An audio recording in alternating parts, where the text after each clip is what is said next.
Hi, Russell Cummings here. Just wanted to take you through one of the more powerful tools that you've got in our business toolkit. It's called a strategic SWOT. Now, SWOT stands for strengths, weaknesses, opportunities, and threats. And normally what you do with a SWOT analysis is you brainstorm a whole heap of strengths, strengths that aren't really strengths but all feel good stuff. We brainstorm about 100 weaknesses because we like to flagellate ourselves a bit and be a bit hard on ourselves. We normally come up with opportunities we can't possibly take advantage of, and then a whole heap of threats like alien abduction and other things that really aren't threats but could possibly be a threat maybe one day. And then we do nothing with it. We normally put that SWOT analysis as an appendix on our business plan and say we've done one. What we prefer to do is with SWOT is make it a bit more strategic. So what we do is say a couple of big changes. The first one is strengths and weaknesses are internal only. So we're looking within the company, we're in the business unit, the department, within yourself, whatever it is that you're looking at, and say, what are our real competitive strengths and weaknesses? So in terms of competitive strengths, one of the common ones I get all the time is, we've got a great team. And so, easily if you see the strengths on the example in front of you, we could have had, great team, good staff members, whatever. But what I find is that if I went to your competition and said to them, tell us about the quality of your team, they're not going to say they've got a lousy team. They're going to say they've got a good team as well. Now, what is it about your team that sets it apart? So in this case, I've said, the example is that our team, we have really good industry knowledge. Okay, so that's one of our strengths. So I want you to be quite strategic about them. Same with weaknesses. What are the real weaknesses? My rule of thumb is 7.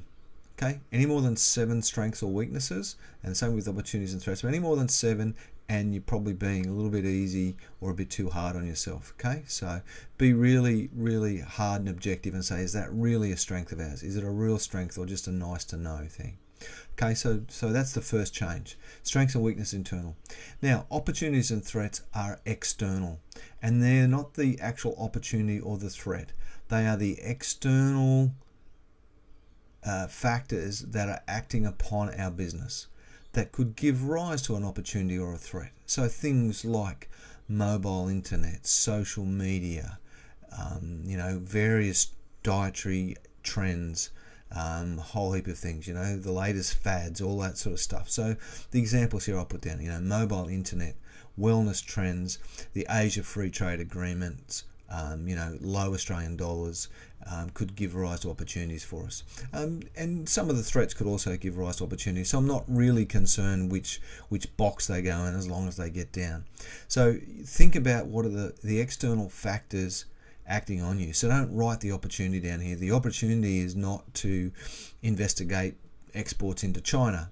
Yeah, that's an action that drops out of the opportunity, and the opportunity comes because we have a free trade agreement, or there's rising middle class demand in China, or whatever the external factors you are. And now you may want to do something like a pest analysis to give you some coverage of the factors. So pest analysis is political, economic, social and technological factors, so you can look at those. So that simple pest analysis can help you if you're struggling to come up with any of the factors.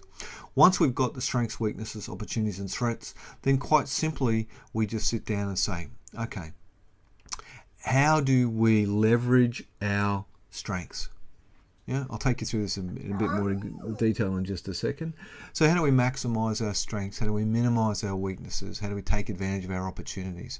And what I want you to do is come up with action statements. So come up with action statements like leverage clients using social media, with social media, engage the team for more change, leverage off the health benefits of our regional location.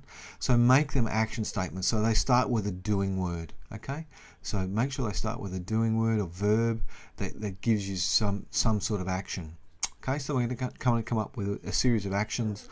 What we can then do is group those actions into like areas, and if you've got enough of them, you can give that area a name. So we group them into a whole heap of things, and they're typically around marketing, efficiency, people, customers, finance, whatever. So you get some easy things. You can give that a name. So just to recap, so the process is clearly define the entity under review and why we're doing it. So just be clear on what it is. So, if we're going to have strengths and weaknesses, make sure we're clear what it is. Make sure you've done some of the where things beforehand. So if you're doing it for your business, make sure you do your strategic SWOT, not at the start, because we want to have strengths relative to what. So if we want to grow our business to be $1 billion business, what are our strengths? They will be different if we want to grow it to $1 million business. Okay, so do your where first. So brainstorm your competitive SWOT factors. You know, be clear on what the rules are. Keep them as low as possible. Yeah, and then you develop those action statements. So you develop those action statements to maximize your strengths, minimize your weaknesses. How do we use our strengths to exploit opportunities? How do we use our strengths to overcome our threats? How do we protect ourselves where our weaknesses and threats combine? Okay. Now, there's only 4 boxes in that model. What I often do is just don't have the 4 boxes in the middle, just have one big box and just start listing all these things. Also, it doesn't really matter where things go. You don't have to be too particular about where they go as long as they get written down. Okay, it's a brainstorming exercise. Once we've done that, then we Pareto them or group them up into actions and Pareto them, pick the 20% that's going to work for us and create action plans around those. But the important thing is get those action statements. If you need to, group them up into like areas so you've got some commonality and you can see some flow between them, and then use the Pareto principle. Which 20% of these things, which 3 or 4 things, if we did them, would give us 80% of the outcome that we're looking for, and focus on those and develop some action plans around them. All right, just some quick tips. So be really strategic. So is this competitive? Is it a real strength? Is it a real weakness? So no more than 7 items in each category. You know, why 7? 5's too few, 10's too many, but just think about it. Make sure you ask yourself the hard questions. Write that. And remember, strengths and weaknesses are internal. Opportunities and threats are the external factors acting upon the under examination. They're not the actions you'll take, because you're going to brainstorm those actions. Okay, so really, that's enough for strategic SWOT. It's a very powerful tool. Practice it and use it. You can use it in a variety of situations, but it's a great tool when you want a group of people or just yourself to understand, when you understand where we're going to go and you say what are our strengths and our weaknesses relative to that target or that objective for our business, what are the opportunities and threats that are going to act upon us, and therefore what are the actions we're going to take to address our strengths, weaknesses, opportunities and threats. Very, very powerful. It's really the how step, the very powerful how step in the now, where, how model. Okay, any questions, please give me a call, flick me an email, and we can talk some more. Hope you have a great day. Thank you.